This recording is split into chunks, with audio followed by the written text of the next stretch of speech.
길거리를 지나다니다 보면 음, 펫샵에서 새끼 강아지들 데려다 놓고 어, 그 유리 안에 이렇게 가둬두고 강아지들을 팔잖아요. 그래서 그런 것들을 사람들이 하면 안 된다고 하기도 하고, 또 강아지 공장에서 데려온 강아지들이라서 어, 또 여러 가지로 문제를 많이 일으킨다고 이야기를 하거든요.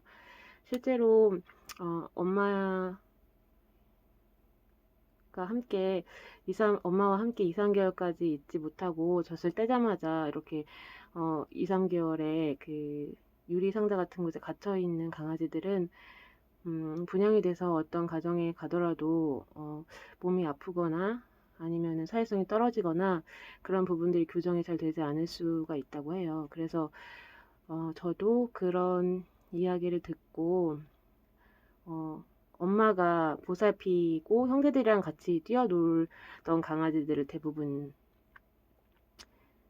분양을 받아서 데려왔었고 그렇게 키웠어요. 근데 그렇게 좋은 환경에서 자란 강아지들이라도 저같이 좀 멍청한 주인을 만나면 문제를 일으키게 되더라고요. 그래서 훈련을 제대로 못 시켜서 여러 가지 문제가 많았었는데 제가 하려는 얘기는 오늘 그 강아지 얘기를 하려는 건 아니고요. 사람이 2, 3개월이 됐을 때 어떻게 생활하는지, 어떻게 살아갈 수 있는지 그거에 대해서 말씀드리려고 해요. 왜냐하면 실제로 저도 제가 어떻게 컸는지 모르고 아이를 키워보지 않아서 아이가 어떻게 성장하는지 하나도 모르거든요. 그래서 제가 알아본 내용을 여러분에게 들려드리려고 합니다. 그래서 아이가 태어나서 2, 3개월이 됐을 때 뭘 할 수 있을까? 새끼 강아지들은 엄마랑 떨어져서 혼자서 사료를 먹으면서 충분히 살아갈 수 있거든요. 그 다음부터는 주인을 만나서 행복하게 살아갈 수가 있어요. 그런데 과연 사람도 그렇게 할 수 있을까요? 한번 보면 굉장히 좀 놀랍기도 하거든요. 아기를 키워보신 분들은 다 아시겠지만 저는 이런 이야기들이 좀 신기하게 다가왔습니다. 생후 2, 3개월에는 목 가누기가 가능해진다고 해요. 목으로 내려가는 신경이 발달을 하고, 그리고 소근육이 발달을 해서 장난감을 쥐는 힘, 그러니까 손을 쥐었다 폈다 할 수 있다는 거죠. 그리고 2, 3개월 된 아기를 엎드린 자세로 놓으면은 아기가 머리를 살짝 들 수 있는 정도, 그 정도의 발달을 한다고 합니다. 그래서 생후 1개월이 지난 아기를 엎어놓으면 숨을 쉬기 위해 바닥에 턱을 댄 채 고개를 돌린다. 아이를 세워 안을 때 고개가 흔들리지 않거나 양쪽 겨드랑이를 잡고 들었을 때 고개가 꼿꼿하다면 목을 가눌 수 있다는 신호다. 그리고 아이를 무릎에 앉혀 감싸 안고 눈을 맞추거나 엎어 놓고 머리 위쪽에 소리가 나는 장난감을 놓으면 목 가누기에 도움이 된다. 이 시기 아이들은 반사적으로 움직이고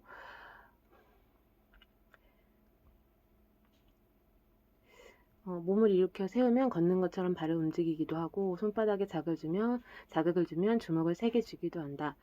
입술에 젖꼭지나 손가락을 갖다 대면 오물거리는데 이는 배가 고프다는 신호가 아니라 반사 운동이다. 그러니까 얘기를 읽어보면 아기가 할 수 있는 게 엄마 젖꼭지를 빨아서 그 영양분을 섭취하는 것 외에는 손을 꼼지락거리고 이렇게 고개를 가누는 정도인 것 같아요. 그리고 그 다음부터는 이제 자기 양손을 스스로 잡을 수 있대요.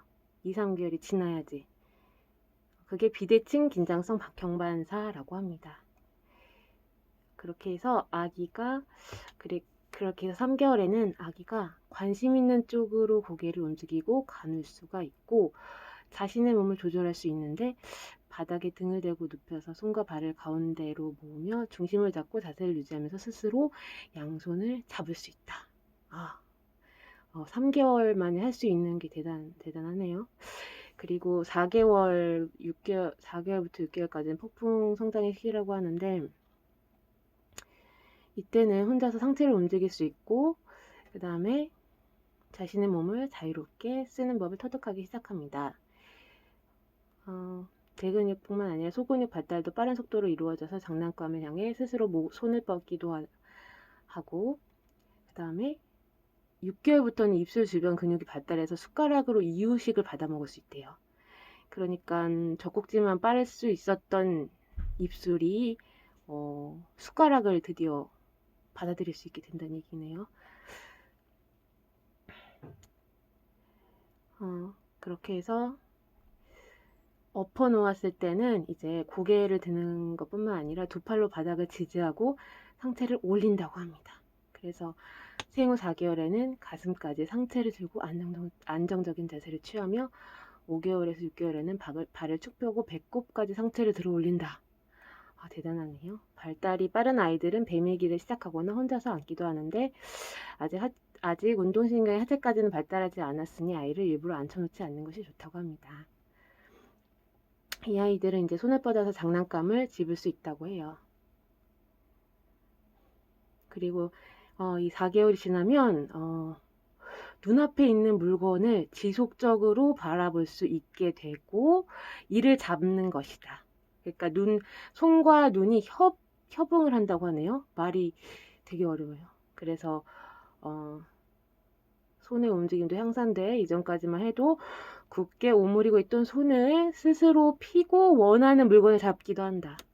네, 그렇게 된다고 하네요. 그래서 생후 4개월에는 엄지 외의 손가락과 손바닥으로 물건을 쥐는데 아직 엄지와 다른 손가락을 함께 쓰지 못해 물건을 떨어뜨리는 일이 잦다. 네, 그래요. 신기하네요.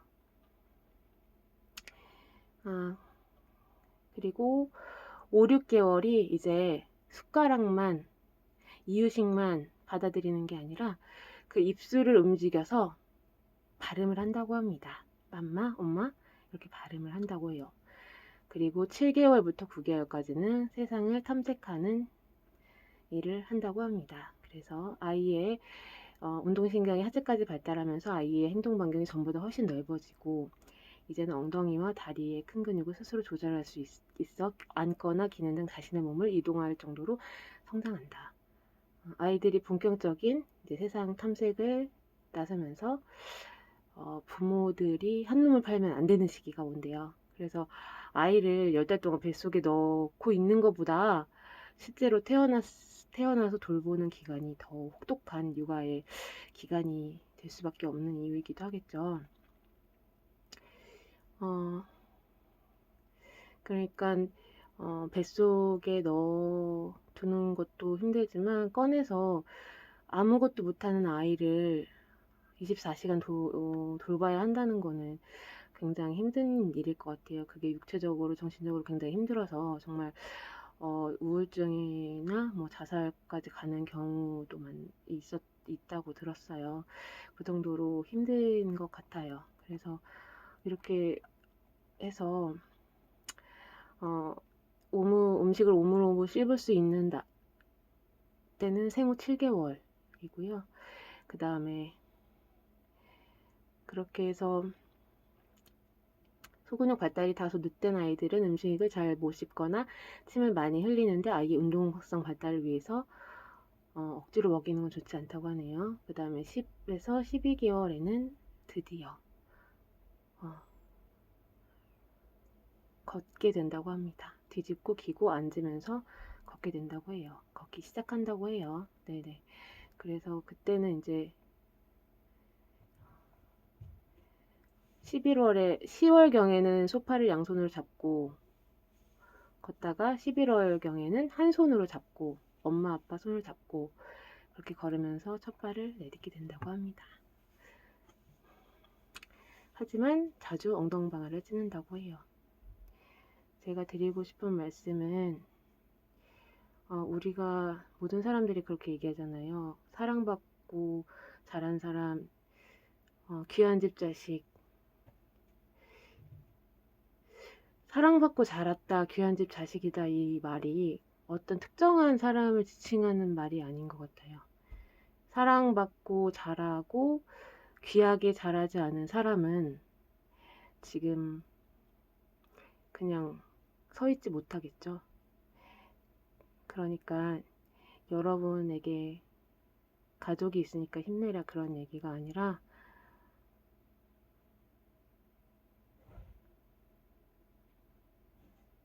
약간 그 다른 얘기를 말씀을 드렸습니다. 네. 그래서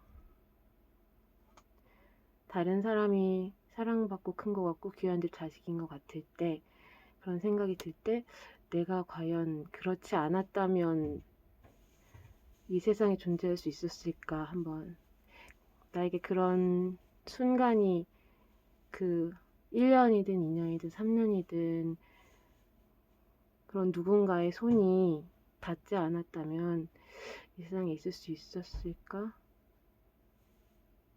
저는 그런 생각을 못하지만 여러분은 내 가정 환경 그런 것들을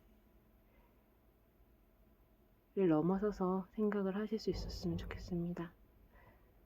감사합니다.